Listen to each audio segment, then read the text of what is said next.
RTC కార్మికులు అనేక సమరశీల పోరాటాలు చేసి అనేక హక్కులు కాపాడుకున్నారు, సమస్యలు పరిష్కరించుకున్నారు. తెలంగాణ ఉద్యమంలో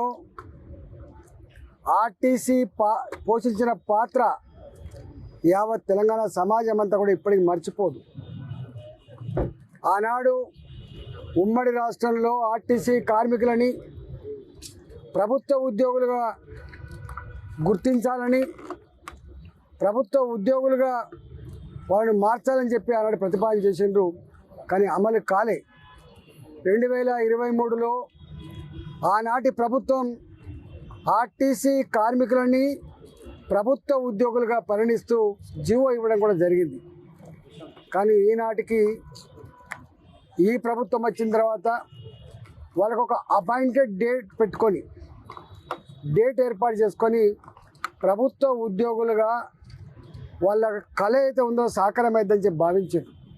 కానీ అది కాకపోయేసరికి వెంకన్న గారి నాయకత్వంలో మరోసారి ఆర్టీసీలో ఉన్నటువంటి అన్ని కార్మిక సంఘాలు కలిసి ప్రభుత్వానికి అల్టిమేటం ఇచ్చి ఇవాళ సమ్మె చేస్తున్న విషయం యావత్ తెలంగాణ ప్రజానీకంలో ఇవాళ మళ్ళీ ఆలోచన వస్తూ ఉంది.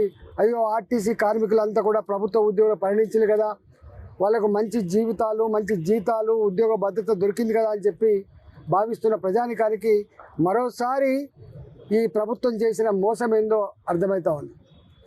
నేను ఈ ప్రభుత్వాన్ని డిమాండ్ చేస్తూ ఉన్నా, ఆనాడు మీరు అధికారంలోకి రావడానికి అనేక రకాల హామీలు ఇచ్చిండ్రు. ఆ హామీలలో ఆర్టీసీ కార్మికులకు ఇచ్చిన హామీలు కూడా అనేకం ఉన్నాయి. ఇవాళ మీరు ఒకనాడు తెలంగాణ వచ్చిన నాడు 58 నుంచి 60 వేల ఉద్యోగాలతో కలకల్లాడిన ఆర్టీసీ కోట్లాది మంది పేద ప్రజానీకానికి, లక్షలాది మంది పేద విద్యార్థులకు, లక్షలాది మంది పాలు అమ్ముకునే వాళ్లకు, కూరగాయలు అమ్ముకునే వాళ్లకు సహకారం అందించిన ఆర్టీసీ ఇవాళ రాను రాను 38,000 ఉద్యోగులు పడిపోయింది. దాదాపు 20,000 ఉద్యోగాలు పోయినాయి. ఆర్టీసీ ఇవాళ పర్మనెంట్ ఉద్యోగులతో కలకలాల్సింది పోయి 38,000 ఉద్యోగులకు పడిపోయి చివరికి ఇంకొక 5-6 ఏళ్లలో ఈ ఉద్యోగులలో పోయి మొత్తం ఆర్టీసీ ప్రైవేటు పరమైనటువంటి ఆస్కారం ఉండదు. ఇవాళ పట్టణాలలో పొల్యూషన్ ఉండకూడదని చెప్పి ఎలక్ట్రికల్ బస్సులకి కేంద్ర ప్రభుత్వం సహకారం చేస్తూ ఉంటే, ఇవాళ అనేక రకాల ట్యాక్సెస్ ఎగ్జెంప్షన్ ఇస్తూ ఉంటే, ఇవాళ ఆ బస్సులు ఆర్టీసీకి కాకుండా ప్రైవేటు వ్యక్తులకు కట్టబెట్టి, పెద్ద పెద్దలకు కట్టబెట్టి, ఇవాళ ఆ బస్సులలో పనిచేసే వాళ్ళు ఎవరు కూడా ఆర్టీసీ కార్మికులు కాదు. ఆ బస్సులు కంట్రోల్ లేవు, ఆ కార్మికులు కంట్రోల్ లేరు. ఒక్క మాటలో చెప్పాలంటే పొమ్మని లేక పొగబెట్టినట్టుగా ఈ ఎలక్ట్రికల్ బస్సుల పేరిట ఇవాళ బస్సులన్నీ కూడా ప్రైవేట్ పరం అవుతూ ఉన్నాయి.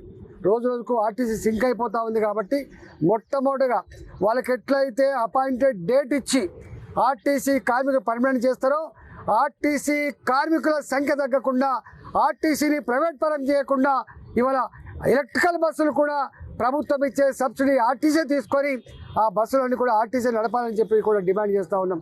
కొన్ని రూట్లలో 58 రూపాయల కిలోమీటర్ అని చెప్పి ఇలా ఇవ్వడం వల్ల చివరికి ఆర్టీసీ మీద భారం పడి మళ్ళీ అప్పులో ఊబిలో కూరుకుపోయి ఇవాళ ఇది పూర్తిగా మునిగిపోయేటువంటి ఆస్కారం ఉంది. కాబట్టి ఇట్లాంటి పిచ్చి ప్రయత్నం ఇవాళ అలౌ చేయొద్దని చెప్పి నేను డిమాండ్ చేస్తూ ఉన్నాను.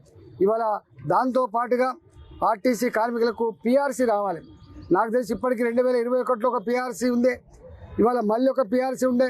ఇప్పటికే 2 పిఆర్సీలు రావాలి ఆర్టీసీ కార్మికులకి.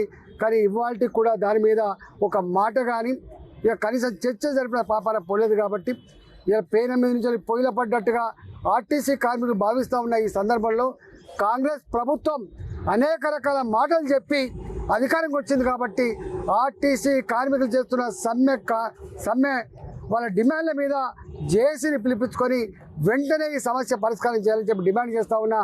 ఆనాడు కేసీఆర్ కూడా సంఘాలు ఎందుకు, సమ్మెలు ఎందుకు, సంఘాల వల్లనే, సమ్మెల వల్లనే ఆర్టీసీ దివాళా తీసిందని చెప్పి ఆనాడు నంగనాచి మాటలు మాట్లాడింది.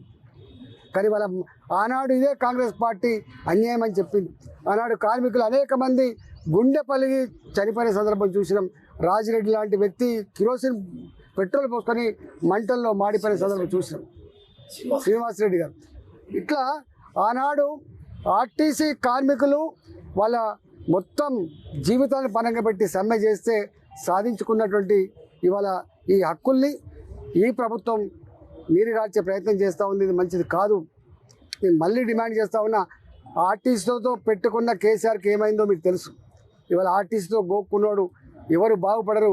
ఆర్టీసీ కార్మికులు కేవలం 40,000 మంది కార్మికులని చెప్పి మీరు అనుకుంటున్నారు. కోట్లాది మంది ప్రజల జీవితాలతో పెనవేసుకున్న బంధం ఉన్న వాళ్ళు, ప్రజలతో సంబంధం ఉన్న వాళ్ళు ఆర్టీసీ కార్మికులు. కాబట్టి ఆర్టీసీ కార్మికులను వెంటనే, ఎందుకంటే ఆర్టీసీ కార్మికులు రిటైర్మెంట్ అయితే వాళ్ళకు పెన్షన్ కూడా చక్కగా రాదు.